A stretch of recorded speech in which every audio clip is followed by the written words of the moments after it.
Bismillahirrahmanirrahim. Welcome to MLT Education Point. Today's topic is animal tissue type, that is epithelial tissue. I am going to do my best to explain it to you as best as I can. So let's begin. So first of all, we discuss the characteristics of the epithelial tissue. First point is epithelial tissue is the covering or protective tissue in animal body. So epithelial tissue एक ऐसा tissue type है जो कि externally या जो हमारी body की outer surface है उसको कवर करता है. फॉर एग्जांपल जो हमारी स्किन है, सो स्किन ने हमारी पूरी बॉडी को क्या किया हुआ है, कवर किया हुआ है. सो ये जो स्किन की आउटर लेयर है एपिडर्मिस, वो किससे मिलकर बनी है, एपिथेलियल टिश्यू से. So that's why we can say that this tissue type covers the body. Externally जिस चीज़ ने हमारी बॉडी को कवर किया हुआ है वो क्या है, epithelial tissue. And it is the protective outer most protective tissue in the animal body. Second point क्या है, lines the luminal surface of the tubular structures and cavities of the body. अब ये जो टिश्यू टाइप है ये क्या करता है, कैविटीज़ को लाइन करता है. जो कैविटीज़ होती हैं उनकी जो इनर लाइनिंग होती है, इनर लेयर जो इसका ल्यूमेन है, वो किससे मिलकर बना है, एपिथेलियल टिश्यू से. जैसे कि थोरैसिक कैविटी हो गई, ठीक है, ओरल कैविटी हो गई. तो ये जो कैविटीज़ हैं इनको भी कौन लाइन करता है, एपिथेलियल टिश्यू लाइन करता है. जो होलो ऑर्गन्स हैं लाइक स्टमक हो गया, यूरिनरी ब्लैडर हो गया, तो इनकी भी जो लाइनिंग है इंटरनल वो किससे मिलकर बनी है, एपिथेलियल टिश्यू से. सिमिलरली जो ट्यूब्यूलर स्ट्रक्चर्स हैं, ट्यूब्स हैं लाइक ब्लड वेसल्स हो गई, ये वेन्स वगैरह, इनकी भी जो इंटरनल लाइनिंग है वो किससे मिलकर बनी है, एपिथेलियल टिश्यू से. इसके अलावा जो एपिथेलियल टिश्यू है वो ग्लैंड्स में भी पाया जाता है. So epithelial tissue is also found in glands. अगर एपिथेलियल टिश्यू ग्लैंड्स में हो देन हम उसको क्या बोलते हैं, glandular tissue. So epithelial tissue क्या है, एक कवरिंग है या आउटर मोस्ट प्रोटेक्टिव टिश्यू है एनिमल बॉडी में, जिसने बॉडी को एक्सटर्नली भी लाइन किया हुआ है, कवर किया हुआ है, और इंटरनली भी बॉडी को लाइन किया हुआ है. Then epithelial cells are tightly packed in a form of a continuous sheet. अब जो epithelial cells होते हैं वो tightly packed होते हैं या फिर closely packed होते हैं in a form of a continuous sheet. For example, ये एक epithelial tissue है, यहाँ पर आपको epithelial cells दिखाई दे रहे हैं राइट साइड पे. तो ये जो एपिथेलियल सेल्स हैं ये एक दूसरे के साथ बहुत ही क्लोजली पैक्ड हैं, बहुत ही टाइटली पैक्ड हैं और एक कॉन्टिन्यूस शीट बना रहे हैं. देन नेक्स्ट पॉइंट है, very little or no intercellular space और द मैट्रिक्स इज मिनिमल. अब अगर हम इस डायग्राम में देखें तो ये जो एपिथेलियल सेल्स आपको दिखाई दे रहे हैं ये बहुत ही क्लोजली पैक्ड हैं, बहुत ही टाइटली पैक्ड हैं. इनके दरमियान आपको कोई भी स्पेस दिखाई नहीं दे रही क्योंकि सेल्स क्या हैं, बहुत ही टाइटली पैक्ड हैं सेल्स. तो यहाँ पर आपको कोई भी स्पेस नहीं दिखा रही. जो इंटरसेलुलर स्पेस है यानी मैट्रिक्स है वो यहाँ पर क्या होगा, मिनिमल होगा. तभी तो हम कह रहे हैं कि जो एपिथेलियल टिश्यू हैं वो क्या कर रहे हैं, प्रोटेक्शन का काम कर रहे हैं. तो जब ये इतने टाइटली पैक्ड हैं तो इनके दरमियान स्पेस ही नहीं होगी, बहुत कम स्पेस है या बिल्कुल है ही नहीं, जिसकी वजह से कोई भी आउटर से कोई भी चीज़ बॉडी के अंदर इंटर नहीं हो सकती. सो दैट्स वाई इनका काम क्या है, प्रोटेक्शन का काम है. नेक्स्ट पॉइंट है, all epithelial tissues rest on a thin non cellular basement membrane. So अगर हम इस डायग्राम में देखें तो ये जो एपिथेलियल सेल्स आपको दिखाई दे रहे हैं ये किस पे रेस्ट करते हैं, बेसमेंट मेम्ब्रेन पे. ये जो ब्लैक कलर में आपको शो की जा रही है ये क्या है, basement membrane. So the basement membrane is composed of two layer, basal lamina and reticular lamina. So these twos are collectively called basement membrane. अब इस बेसमेंट मेम्ब्रेन जो है इसमें जितने भी एपिथेलियल सेल्स हैं ये किस पे लाई करेंगे, इस बेसमेंट मेम्ब्रेन के ऊपर लाई करेंगे. नेक्स्ट पॉइंट है, all epithelial tissues are separated by others through basement membrane. इसका क्या मतलब है, अगर आप इस डायग्राम में देखें तो एपिथेलियल जो टिश्यू में अगर हम देखें तो ये जो बेसमेंट मेम्ब्रेन है ये सेपरेशन का काम करती है, ये सेपरेट करती है एपिथेलियल सेल्स को अदर सेल्स से. So all epithelial tissues are separated by others through basement membrane. जैसे डायग्राम में आपको दिखाई दे रहा है ऊपर क्या है, एपिथेलियल टिश्यू प्रेजेंट है, देन बेसमेंट मेम्ब्रेन है और नीचे क्या प्रेजेंट है, कनेक्टिव टिश्यू। तो ये क्या कर रही है, सेपरेशन का काम कर रही है। इसके अलावा अगर सेल्स इंजर्ड हो जाते हैं तो ये रिपेयर का भी काम करती है। तो सेल रिपेयर या रीजेनरेशन में भी बेसमेंट मेम्ब्रेन का रोल है।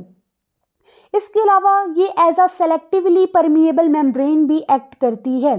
कोई भी सब्सटेंस अगर बेसमेंट मेम्ब्रेन से क्रॉस होगा तब ही वो एपिथेलियल टिश्यू तक पहुंचेगा। सो सब्सटेंसेस को क्रॉस करवाने के लिए ये बेसमेंट मेम्ब्रेन क्या करती है, काम करती है। सो बेसमेंट मेम्ब्रेन से क्रॉस होकर ही कोई भी सब्सटेंस आगे मूव करेगा। So it is act as a selectively permeable membrane. इसके अलावा इस डायग्राम से हम एक और चीज समझते हैं। यहाँ पर अगर आप देखें तो यहाँ पर आपको दो सर्फेसेस दिखाई दे रही हैं। लेफ्ट साइड पे एक लिखा हुआ है एपिकल या top surface and second one is the basal surface. तो ये जो एपिथेलियल सेल्स हैं जो इनकी टॉप वाली सरफेस है उसको क्या बोलते हैं, एपिकल सरफेस। और वो सरफेस जो कि बेसमेंट मेम्ब्रेन वाली तरफ है, बेस की तरफ, उससे क्या बोलते हैं, बेसल सरफेस। इसी के साथ अगर हम यहाँ पर देखें तो एडजेसेंट सेल ये टाइटली पैक्ड हैं। तो यहाँ पर जो सरफेस बनती है वो क्या है, लेटरल सरफेस। सो एपिथेलियल टिश्यूज के बारे में हमने क्या देखा कि जो एपिथेलियल टिश्यू टाइप है ये एक तो हमारी बॉडी को कवर कर रही है एक्सटर्नली, इनर लाइनिंग में भी प्रेजेंट है, ग्लैंडुलर टिश्यूज में भी है। सेल्स जो होते हैं वो टाइटली पैक्ड होंगे in the form of continuous sheet. जो इंटरसेलुलर सब्सटेंस है या मैट्रिक्स है वो मिनिमल होगा और जो सेल होंगे वो बेसमेंट मेम्ब्रेन के ऊपर लाई करेंगे और ये बेसमेंट मेम्ब्रेन सेपरेशन का काम भी करेगी, सेल रिपेयर या रीजनरेशन का काम भी करेगी और as a selectively permeable membrane act करेगी। देन है usually avascular, receive nutrition from underlying tissues and blood vessel. अब इसका क्या मतलब है, जो एपिथेलियल टिश्यू होते हैं उनमें नर्व सप्लाई होती है। So epithelial tissues has nerve supply, यानी वो सेंसेशन कर सकते हैं, but no blood supply. Epithelial tissue क्या होते हैं, उनमें ब्लड सप्लाई नहीं होती, दे आर एवास्कुलर। सो ये न्यूट्रिशन कहाँ से रिसीव करते हैं, जो अंडरलाइंग टिश्यूज हैं या उन ब्लड वेसल से ये न्यूट्रिशन को रिसीव करते हैं। सो इस डायग्राम में आप देखें, अब यहाँ पर बेसिकली होता क्या है, डिफ्यूजन के जरिए ये प्रोसेस हो रहा होता है।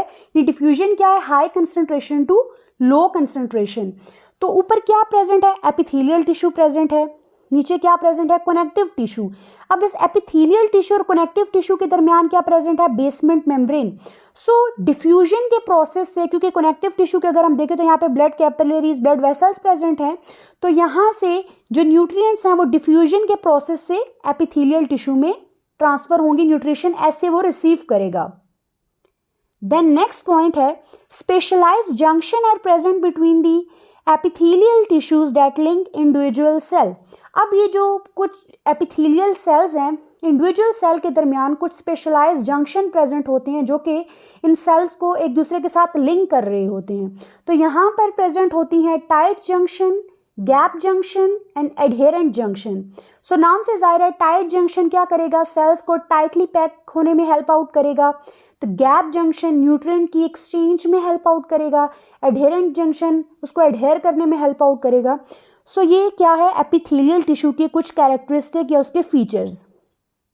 अब हम डिस्कस करते हैं एपिथेलियल टिश्यू के functions. So first of all function क्या है, प्रोटेक्शन। एपिथेलियल टिश्यू क्या करता है, प्रोटेक्शन करता है, यानी ये बॉडी को क्या करेगा, प्रोटेक्ट करेगा किसी भी इंजरी से, इन्फेक्शन से या डैमेज से। क्योंकि जो एपिथेलियल टिश्यू है ये क्या करता है, बॉडी को इसने कवर किया हुआ है, जो इंटायर जो बॉडी सरफेस है उसको ये इसने एक्सटर्नली कवर किया हुआ है। So it is act as a first line of defence. अगर बात करें जो स्किन है, जो एपिडर्मिस है, आउटर मोस्ट लेयर, वो क्या कर रही है, प्रोटेक्शन का काम कर रही है, किसी भी मैकेनिकल इंजरी या ट्रॉमा या अंडरलाइन जो हमारे ऑर्गन्स या उनको प्रिवेंट कर रही है, ड्राइनेस से प्रिवेंट कर रही है कि एक्सेसिव फ्लूइड लॉस ना हो जाए। सो ये जो हमारी स्किन है ये एक तरीके से माइक्रो ऑर्गेनिज्म की एंट्री को इनहिबिट कर रही है, क्योंकि सेल्स क्या हैं, टाइटली पैक्ड हैं, क्लोजली पैक्ड हैं, इनके दरमियान स्पेस नहीं है। तो ये क्या है, माइक्रो ऑर्गेनिज्म की एंट्री को इनहिबिट कर रहे हैं, तो प्रोटेक्शन का काम है इनका। सेकेंड वन क्या है, absorption. So it forms the lining of the mouth and alimentary canal and other internal organs. So अभी हमने देखा कि जो एपिथेलियल टिश्यूज़ हैं वो क्या करते हैं, जो स्टमक हो गया, इसोफेगस हो गया, जितने भी ये ऑर्गन्स हैं इन सब को इसने लाइन किया हुआ है, इंटरनल ऑर्गन्स को। तो इनका काम क्या है, एब्जॉर्प्शन करना, कि जितना भी हमारा डाइजेस्टिव ट्रैक है उसकी जो लाइनिंग है वहाँ पर क्या प्रेजेंट है, एपिथेलियल टिश्यू प्रेजेंट हैं जो कि न्यूट्रिएंट्स को और वाटर को एब्जॉर्ब करते हैं।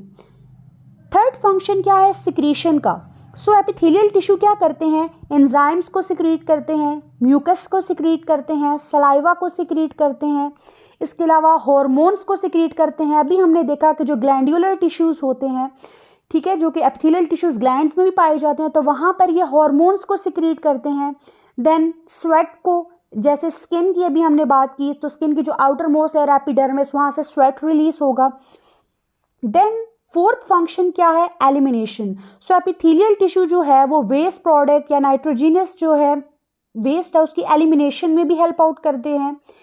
देन है exchange of substances. So epithelial tissue क्या करते हैं, एक्सचेंज ऑफ सब्सटेंसेस में भी हेल्प करते हैं। कहाँ पर, between underlying tissues and body cavities में।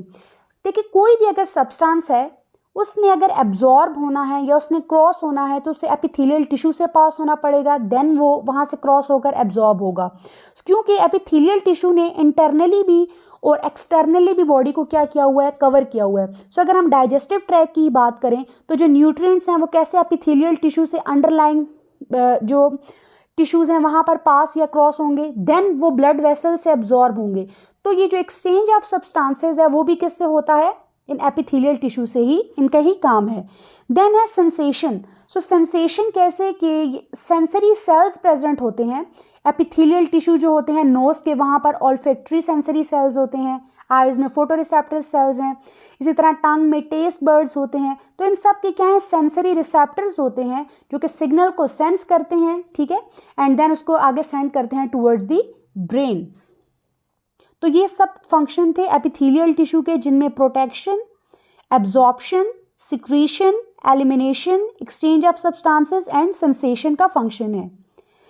अब हम देखते हैं एपिथेलियल टिश्यू की classification. So classification of epithelial tissue, जब भी क्लासिफिकेशन की बात करेंगे तो यहाँ पर हम दो चीज़ों पर फोकस करेंगे। एक क्या है, जो क्लासिफिकेशन है एपिथेलियल टिश्यू की वो दो चीज़ों पर डिपेंड करती है, based on sale shape and based on sale layer. यानी कि सेल की लेयर पे बेस करेगी और सेल की शेप के ऊपर जो है इसकी क्लासिफिकेशन बेस करती है। सो अगर हम देखें तो क्लासिफिकेशन कुछ यूं है। First of all is the simple epithelium. पहला क्या है, सिंपल एपिथेलियम और simple epithelial tissue. Simple epithelial tissues को यूनिलेयर्ड भी कहा जाता है क्योंकि यहाँ पर सिंगल लेयर ऑफ सेल्स होंगी। जबकि सेकंड क्लासिफिकेशन क्या है, मल्टी लेयर्ड, यानी कि स्ट्रेटिफाइड एपिथेलियल टिश्यू या स्ट्रेटिफाइड एपिथेलियम, इसको स्ट्रेटा कहा जाता है। स्ट्रेटिफाइड या स्ट्रेटा मींस मल्टीपल, यहाँ पर सेवरल लेयर ऑफ सेल्स होंगी, मोर देन वन, मल्टीपल लेयर्स होंगी। अब अगर हम बात करें सिंपल एपिथेलियल टिश्यू की, जहाँ पर सिंगल लेयर ऑफ सेल्स होंगे, तो यहाँ पर आपको क्या दिखाई दे रहा है कि single layer of identical cells हैं। अगर आप सिंपल एपिथेलियम को देखें तो सिंपल एपिथेलियम के अंदर आपको सिंगल लेयर ऑफ सेल्स दिखाई दे रही है और आइडेंटिकल सेल्स हैं। लाइक अगर आप फर्स्ट में देखें तो ये बेसमेंट मेम्ब्रेन के ऊपर आपको थिन और फ्लैट सेल्स दिखाई दे रहे हैं। सेकंड वन में बेसमेंट मेम्ब्रेन के ऊपर आपको क्यूब शेप सेल्स दिखाई दे रहे हैं जो कि सिंगल लेयर के ऊपर आइडेंटिकल सेल हैं। देन आगे बेसमेंट मेम्ब्रेन के ऊपर आपको टॉल कॉलम लाइक सेल्स दिखाई दे रहे हैं। सो सिंपल एपिथेलियल टिश्यूज में सिंगल लेयर होगी सेल की और आइडेंटिकल सेल्स होंगे, और ये यूजुअली कहाँ पर पाए जाते हैं, जो कि एब्जॉर्प्टिव और सिक्रीटरी सरफेसेस होती हैं। तो जहाँ पर एब्जॉर्प्शन और सिक्रीशन का काम होगा वहाँ पर कौन से पाए जाएंगे, सिंपल एपिथेलियल टिश्यू, ताकि एब्जॉर्प्शन और सिक्रीशन इजीली हो सके। एक सिंगल लेयर होगी यहाँ पे।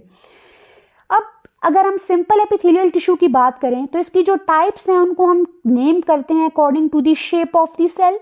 फिर इसी बेस पे इसके जो फंक्शंस हैं वो भी डिफर करते हैं। जैसे अगर हम बात करें सिंपल एपिथेलियम जो है उसकी 3 टाइप्स हैं, simple squamous epithelium, simple cuboidal epithelium and simple columnar epithelium. तो इसमें क्या है, सिंगल लेयर ऑफ सेल है और आइडेंटिकल सेल्स हैं।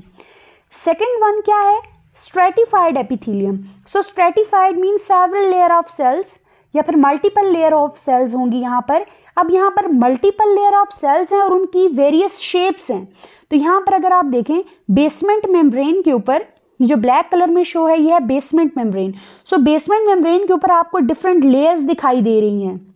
स्ट्रेटिफाइड मीन्स लेयर, तो यहाँ पर डिफरेंट लेयर्स होंगी और जो टॉप मोस्ट लेयर होगी, जो एपिकल लेयर होगी, उसकी बेस के ऊपर हम इसको नेमिंग देंगे। तो यहाँ पर स्ट्रेटिफाइड एपिथेलियम की भी 3 टाइप्स हैं, stratified squamous epithelium, stratified cuboidal epithelium, stratified columnar epithelium और ट्रांजिशनल या फिर यूरिनरी एपिथेलियम। देन है स्यूडोस्ट्रेटिफाइड सिलिएटेड कोलमनर एपिथेलियम। यहाँ पर स्यूडोस्ट्रेटिफाइड को भी, यानी कि ये सिंगल लेयर ऑफ सेल है विद स्टैगर्ड न्यूक्लियाई, न्यूक्लियाई की अरेंजमेंट डिफरेंट है, लेकिन ये है क्या, सिंगल लेयर ऑफ सेल्स है, लेकिन देखने में ये ऐसे लग रहा है जैसे मल्टीपल लेयर्स हों। तो इन सब टाइप्स को डिटेल से 1 बाय 1 डिस्कस करते हैं। सो फर्स्ट टाइप है simple squamous epithelium. So simple squamous epithelium को पेवमेंट एपिथेलियम भी कहते हैं, क्योंकि यहाँ पर जो सेल्स हैं वो बहुत ही क्लोजली पैक्ड हैं, like the tiles in the floor, therefore it is also commonly called pavement epithelium. अब यहाँ पर अगर हम देखें सिंपल स्क्वेमस एपिथेलियम को, तो यहाँ पर क्या है, सिंपल, सिंपल मीन्स कि सिंगल लेयर्स है सेल की, सिंगल लेयर है सेल की, थिन फ्लैट सेल्स आपको दिखाई दे रहे हैं और उनकी एक सिंगल लेयर है। सेल्स कैसे हैं, फ्लैट हैं, स्केल लाइक, यानी उनकी width as compare to the height क्या है, ग्रेटर है। Cells are extremely thin and forms delicate lining. और हमने पहले देखा था कि जो सेल्स होते हैं वो किस पे रेस्ट करते हैं, बेसमेंट मेम्ब्रेन के ऊपर। तो ये ब्लैक कलर में क्या है, बेसमेंट मेम्ब्रेन, और दरमियान में आपको क्या दिखाई दे रहा है, एक फ्लैट इनका न्यूक्लियाई होता है। सो सिंपल स्क्वेमस एपिथेलियम कैसी होती है, सिंगल लेयर होती है थिन फ्लैट सेल्स की। अब ये कहाँ पर पाए जाते हैं, इनकी लोकेशन क्या है, जो लाइनिंग है एल्वियोलाई की, ये वहाँ पर पाए जाते हैं। जैसे कि इस डायग्राम में शो है, जो एल्वियोलाई हैं लंग्स में, उनकी जो लाइनिंग है उसमें कौन से एपिथेलियम होंगे, सिंपल स्क्वेमस एपिथेलियम होगी। देन जो कलेक्टिंग डक्ट्स है नेफ्रॉन की, सो कलेक्टिंग डक्ट ऑफ नेफ्रॉन यानी कि जो प्रोक्सिमल कॉन्वोल्यूटेड ट्यूब्यूल हो गया, लूप ऑफ हेनले हो गया, डिस्टल कॉन्वोल्यूटेड ट्यूब्यूल हो गया, कलेक्टिंग डक्ट, इन सब में भी ये किससे मिलकर बनी है, सिंपल स्क्वेमस एपिथेलियम से मिलकर बनी है। जो ब्लड वेसल्स की लाइनिंग है या जो लिम्फ वेसल यानी कि एंडोथीलियम, वो किससे मिलकर बना है, सिंपल स्क्वेमस एपिथेलियम से। लाइनिंग ऑफ हार्ट यानी कि endocardium, inner lining of mouth and oesophagus, ये सब किससे मिलकर बनते हैं, सिंपल स्क्वेमस एपिथेलियम से। सो सिंपल स्क्वेमस एपिथेलियम का फंक्शन क्या है, it is actively involve in transport by diffusion. So ये किस में इन्वॉल्व है, ट्रांसपोर्ट में इन्वॉल्व है, जो कि डिफ्यूजन के जरिए होगी, जैसे न्यूट्रिएंट्स की डिफ्यूजन यानी ब्लड एंड लिम्फ से। देन एल्वियोलाई की अगर हम बात करें तो वहाँ पर गैस एक्सचेंज हो रही है। इसी तरह कलेक्टिंग डक्ट्स में अगर हम देखें तो ये जो यूरिन की ट्रांसपोर्टेशन है, तो ये सब फंक्शन किसके हैं, सिंपल स्क्वेमस एपिथेलियम से। So it is actively involve in transport by diffusion. Next है टाइप सिंपल एपिथेलियम की, simple cuboidal epithelium. So simple क्या है, means single layer of cell है। देन क्यूबॉइडल यानी इसकी शेप कैसी है, लाइक क्यूब, बॉक्स लाइक, यानी same height and same width आपको दिखाई दे रही है, और आपको राउंड और स्फेरिकल सेंट्रल न्यूक्लियाई दिखाई दे रहा है। और अगेन सेल किस पे रेस्ट कर रहे हैं, बेसमेंट मेम्ब्रेन पे। सो सिंपल क्यूबॉइडल एपिथेलियम में क्या होगा, single layer of cube like cell. इनकी लोकेशन क्या है, फाउंड इन किडनी टिब्यूल्स। ये कहाँ पर पाए जाते हैं, किडनी टिब्यूल्स में, यानी कि नेफ्रॉन में ये पाए जाएंगे। जो डक्ट्स हैं ग्लैंड की, like ducts of salivary gland, pancreatic duct, sweat gland and thyroid gland में ये सिंपल क्यूबॉइडल एपिथेलियम पाया जाता है। अब इसका फंक्शन क्या है, एब्जॉर्प्शन का। सो ये किडनी टिब्यूल्स में पाए जाते हैं, तो वहाँ पर इनका फंक्शन क्या है, एब्जॉर्प्शन का। देन ये डक्ट्स ऑफ ग्लैंड में पाए जाते हैं, तो इनका काम क्या है, सिक्रीशन का इनका काम है। देन एक्सक्रीशन का, एंड क्योंकि ये नेफ्रॉन में है, किडनी में है, एक्सक्रीशन का काम है। And gamete formation, gamete formation इसलिए क्योंकि जो सिंपल क्यूबॉइडल एपिथेलियम है ये ओवरीज को कवर करते हैं और लाइन करते हैं स्पर्म टिब्यूल्स वगैरह को, इस वजह से ये गैमीट फॉर्मेशन में भी इनका रोल है। नेक्स्ट टाइप है सिंपल कोलमनर एपिथेलियम।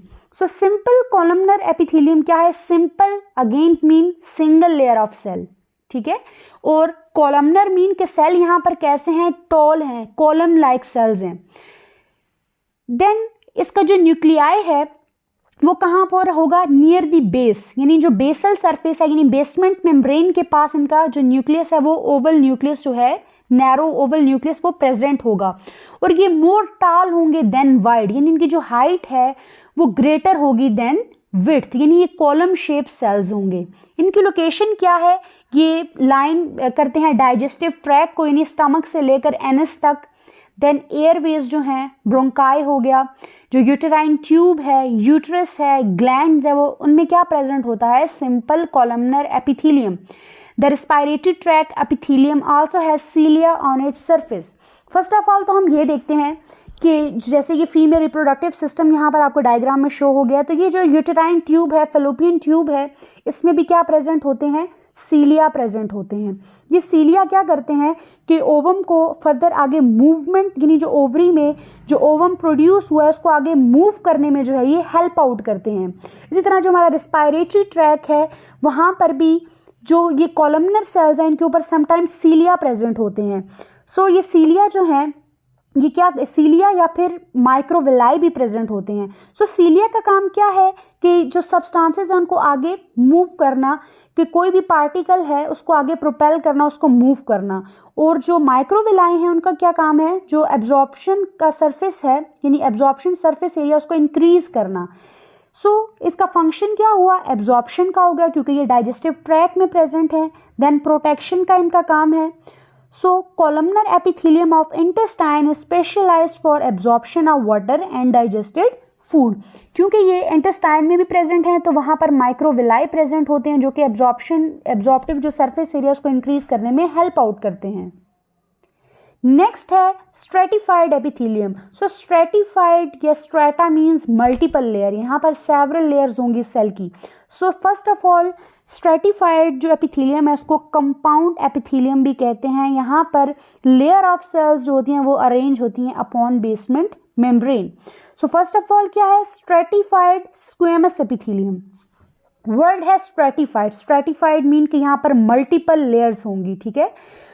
और स्क्वेमस है यानी जो इसकी टॉप मोस्ट लेयर होगी वो कैसी होगी? जो एपिकल लेयर होगी वो कैसी होगी? स्क्वेमस होगी, फ्लैट सेल्स होंगे। So it is composed of several layer of cells. In the deepest layer are mainly columnar cell, यानी अगर आप देखें तो ये जो डीपेस्ट लेयर है बेसमेंट मेम्ब्रेन के ऊपर, इसमें आपको कैसे सेल्स दिखाई दे रहे हैं? Column like. And as they grow towards this surface they become flattened and are shed. और जैसे जैसे ये एपिकल सरफेस की तरफ ग्रो होगी तो जो एपिकल सरफेस पे जो सेल्स होंगे वो कैसे होंगे? स्क्वेमस होंगे। सेल्स कैसे होंगे? फ्लैट आपको दिखाई देंगे।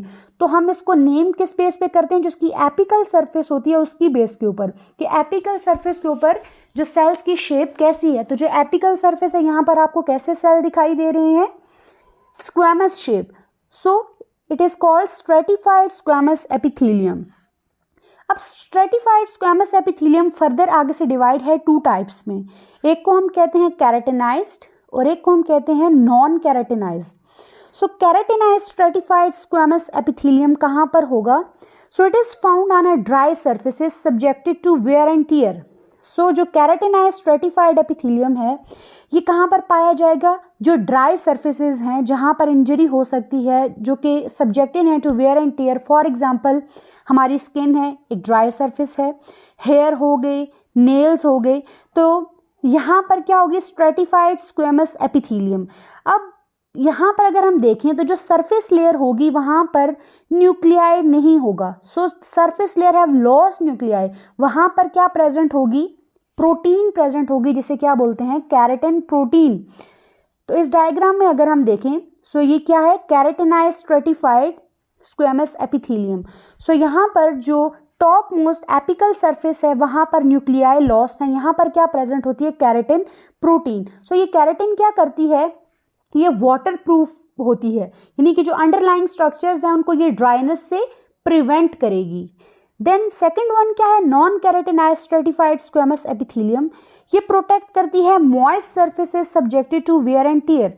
जैसे कैरेटिनाइज जो थी वो ड्राई सर्फेसिस के लिए थी, तो नॉन कैरेटिनाइज किसको प्रोटेक्ट करी है? मॉइस्ट सर्फेसिस को, to prevent them from drying. For example जो लाइनिंग है माउथ की, फेरिंग्स की, इसोफेगस की, कंजक्टिवा जो हमारी आइज में है, विजाइना, इनको क्या करेगी? मॉइस्ट रखेगी। सो ये मॉइस्ट सर्फेसिस को प्रोटेक्ट करती है। और यहाँ पर एक मोस्ट इंपॉर्टेंट पॉइंट कि यहाँ पर जो सरफेस लेयर होगी उसमें न्यूक्लियाई प्रेजेंट होंगे, जबकि जो कैरेटिनाइज स्ट्रेटिफाइड एपिथेलियम को अगर हम देखें तो यहाँ पे जो एपिकल सरफेस है वहाँ पर न्यूक्लियाई एब्सेंट है, वहाँ पर कैरेटिन है। जबकि जो non keratinised stratified squamous epithelium है, यहाँ पर जो एपिकल सरफेस है इट कंटेन्स न्यूक्लियाई। सो इनकी लोकेशन क्या है? ये कहाँ पर प्रेजेंट होंगे? एपिडर्मिस ऑफ द स्किन, जो हमारी स्किन है उसकी जो आउटर लेयर एपिडर्मिस है वो किससे मिलकर बनी है? स्ट्रेटिफाइड स्क्वेमस एपिथेलियम से। सो ये लाइन करती है बकल कैविटी को, फेरिंग्स को, इसोफेगस को, anal canal, vagina and lower part of the urethra जो है वो किससे मिलकर बना है? स्ट्रेटिफाइड स्क्वेमस एपिथेलियम से। सो इसका फंक्शन क्या है? प्रोटेक्शन। क्या? क्योंकि ये आउटर मोस्ट जो लेयर है वहाँ पर प्रेजेंट है। देन ये अंडरलाइंग टिश्यूज को प्रोटेक्ट करे फ्रॉम एब्रेशन, क्योंकि यहाँ कुछ सेल्स में क्या प्रेजेंट है? कैरेटिन प्रेजेंट है, और ये प्रिवेंट कर रहा है किससे? वेयर एंड टेयर से। नेक्स्ट है stratified cuboidal epithelium. So stratified cuboidal epithelium, stratified means कि यहाँ पर भी क्या है? मल्टीपल लेयर्स हैं, क्यूबॉइडल है, यानी सेल्स क्या हैं? क्यूब लाइक हैं। So it is composed of several layer of cube like cells. और किस पे सेल रेस्ट करेंगे? बेसमेंट मेम्ब्रेन के ऊपर। इसकी लोकेशन क्या है? कहाँ पर प्रेजेंट होंगे? स्लाइवरी ग्लैंड्स में, स्वेट ग्लैंड्स में और मैमरी ग्लैंड में ये प्रेजेंट होंगे। इनका फंक्शन क्या है?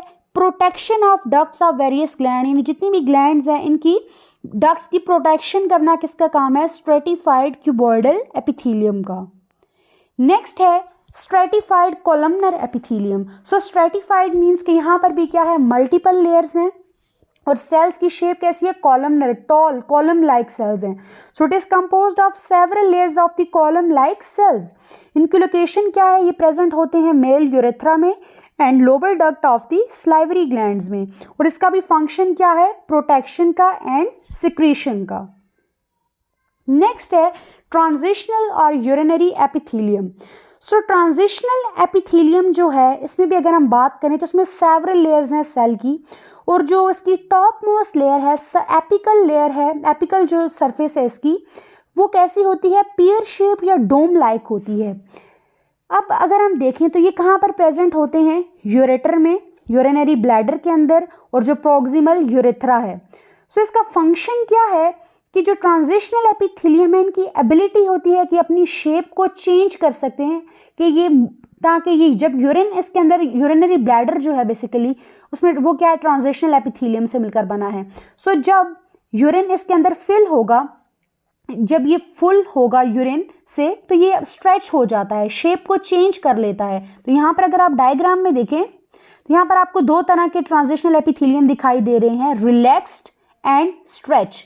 So relax transitional stratified epithelium कब होगा? जब ब्लैडर एम्प्टी होगा। सो जब एम्प्टी ब्लैडर होगा तो आपको कैसा दिखाई देगा? रिलैक्स्ड यूरिनरी एपिथेलियम दिखाई देगा। यानी जो कि ट्रांजिशनल एपिथेलियम है उसकी जो लेयर्स होंगी वो कैसी होंगी? थिक होंगी।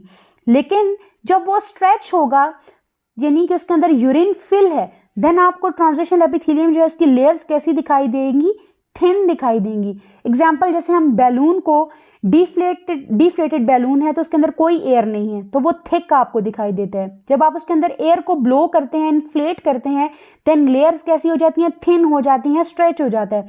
सो सिमिलरली यहाँ पे भी जो रिलैक्स ट्रांजिशनल एपिथेलियम है, यानी कि एम्प्टी ब्लैडर्स के अंदर जो लेयर्स होंगी वो थिक होंगी, और जब वो स्ट्रेच होगा, यानी स्ट्रेच यूरिनरी एपिथेलियम के अंदर जो यूरिनरी ब्लैडर है वो फिल होगा, तो यानी वो स्ट्रेच होगा, लेयर्स क्या हो जाएंगी? थिन हो जाएंगी। सो इसका फंक्शन क्या है? It has the ability to change its shape which allow more urine to flow through. Next है pseudo stratified ciliated columnar epithelium.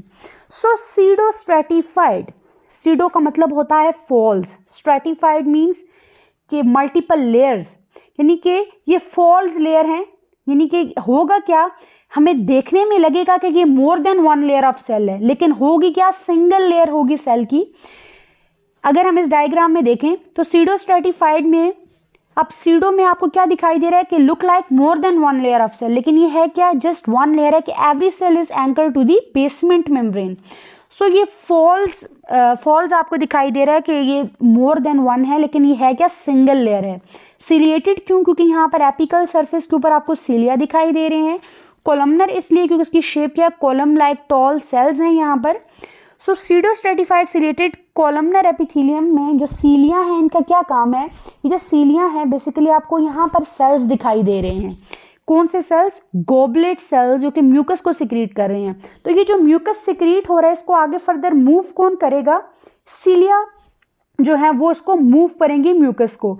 So pseudo stratified ciliated columnar epithelium में जो न्यूक्लियाई की अरेंजमेंट होती है उसकी वजह से ये सेल्स आपको मल्टीपल लेयर्स लगता है कि न्यूक्लियाई की जो अरेंजमेंट होती है वो चेंज होती है, वो डिफरेंट पोजीशंस पे न्यूक्लियाई प्रेजेंट होते हैं। डेट्स वाई सेल हमें कैसे दिखाई दे रहा है, जैसे मोर देन वन लेयर हो। अब इसकी लोकेशन क्या, ये ट्रैकिया में प्रेजेंट होते हैं, ब्रोंकाई में, नेजल कैविटी में और रिस्पायरेटरी ट्रैक में प्रेजेंट होते हैं। फंक्शन इसका क्या है, सिक्रीशन का, कि ये मेनली म्यूकस को सिक्रीट करें। यहाँ पे गोबलेट सेल्स प्रेजेंट हैं।